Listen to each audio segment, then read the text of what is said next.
Today, we will learn about Interface, the carpet company, and we have an expert here to tell us more about the company and its sustainability efforts. Hi, thank you so much. I'm really glad to be here. So just a little bit of background on the company. Interface was founded in a small town in Georgia called LaGrange in 1973 by Ray Anderson. The original concept was modular carpet, which was pretty novel at the time.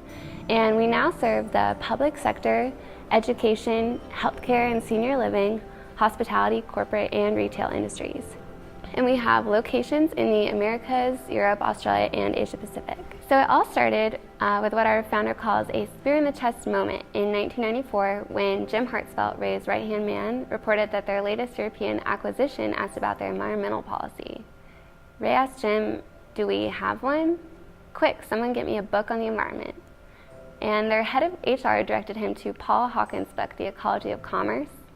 So Ray read Hawkins' statement in this book that you can't do business on a dead planet and had this big epiphany moment.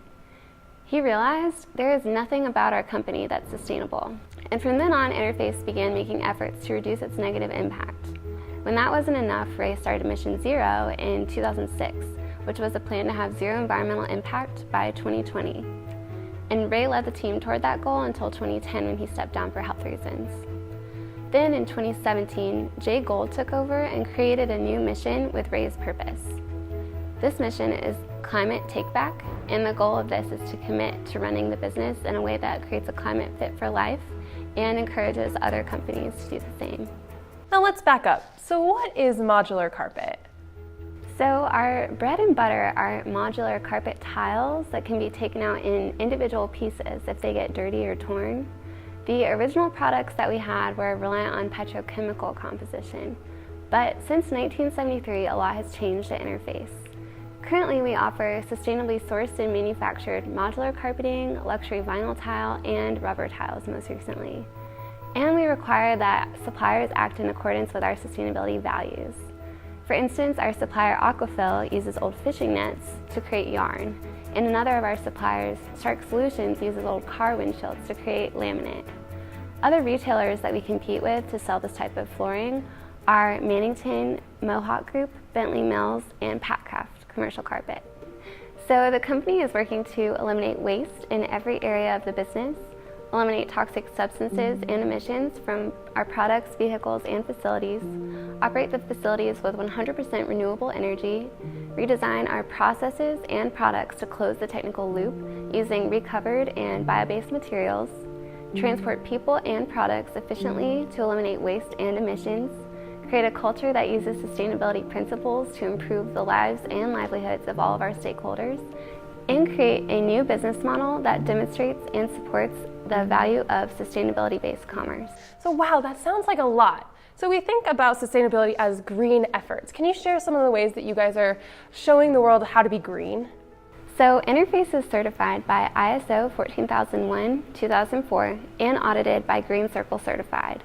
99% of all Interface products have an environmental product declaration. The company is also working to achieve LEED v4 Platinum certification.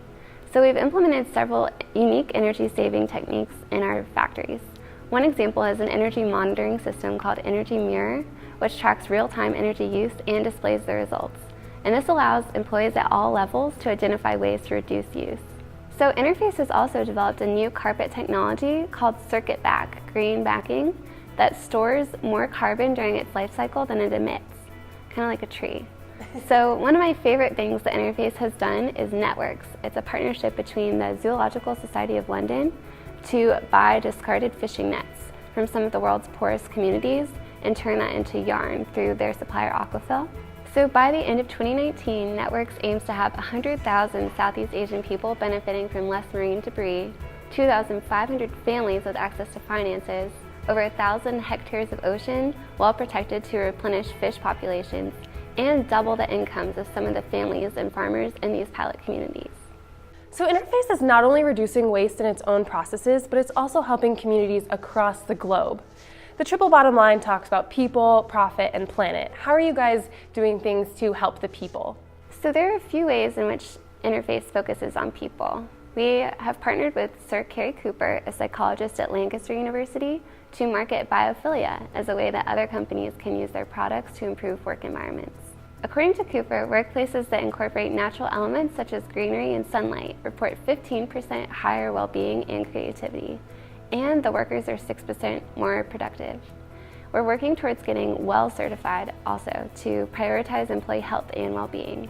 So Interface has used this biophilia research to design the workspace at our own office, including things like skylights and sky tubes that let in the natural light and also reduce our electricity use. We've also been creating spaces to encourage movement, relaxation, and teamwork.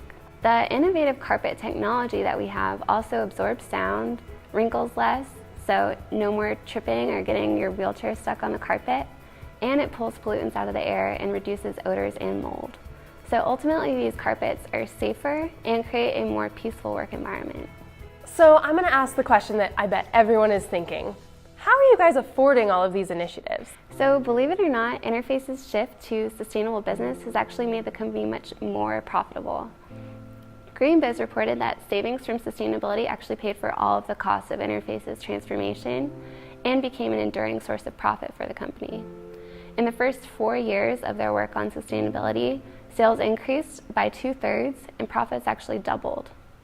So a lot of this came from cutting waste 40%, which created $76 million in cost savings. And by 2000, annual savings were over $185 million.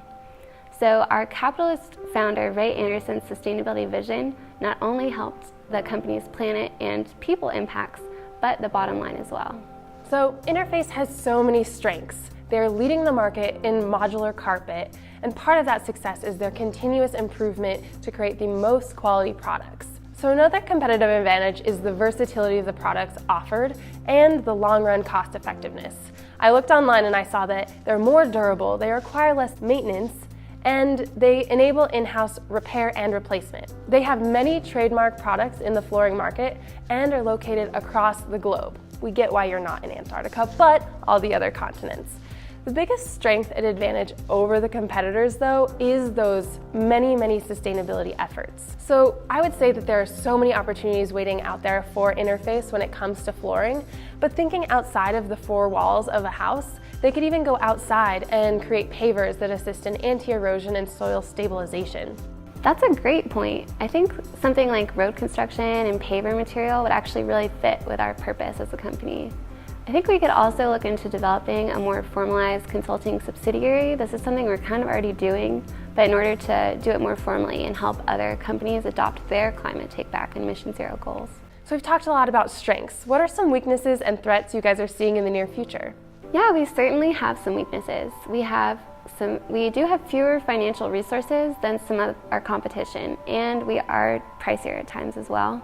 We've also identified that the requirement to have suppliers share the same high standards when it comes to environmental and social sustainability does kind of limit the pool of suppliers that we have to choose from. So currently we only have one supplier for our luxury vinyl tile, and if this relationship is impaired, then we'd be definitely in a bind if we wanted to continue selling that product. The highly competitive market that we're in and the volatile price and supply security of our raw materials are also some major threats to our success. And as any international company knows, political and economic uncertainty are always a threat to business. So while Interface has overcome a lot of its challenges and it has kind of become known as a company of miracles, we do have a few more obstacles that we need to overcome. So for instance, the type of labor force skills that we're looking for in order to keep innovating and leading this industry aren't exactly easy to find. Sustainable operations is still a relatively new field of study, not quite yet a mainstream part of business degrees. So we're challenged to find talent who are experienced in this field and ready to perform and contribute in alignment with our goals. Interface is also challenged to do business collaboratively with our suppliers, our customers, recycling programs, and the communities that we're in, because this isn't really the norm yet for supply chain and operations. Finally, one of our most pressing challenges is to achieve the Mission Zero goal within the next year. So in 2018, just last year, Interface estimated that it was halfway to its Mission Zero goal of zero impact and zero footprint. And if we don't meet this looming deadline, we may risk losing some credibility in our status as an industry leader. It sounds like you guys could benefit from an internship program to develop the labor force. Or you could develop relationships with suppliers close to manufacturing hubs around the globe. This would reduce emissions and boost the local economy. Yeah, I will definitely take those ideas back to Interface for sure. It's been a really great experience joining you today, and I'm really excited to share some of the ideas that we've discussed. Now let's recap for those that fast forwarded to the end. Interface is leading the way in sustainable operations to optimize its triple bottom line. Join Interface in taking back our climate.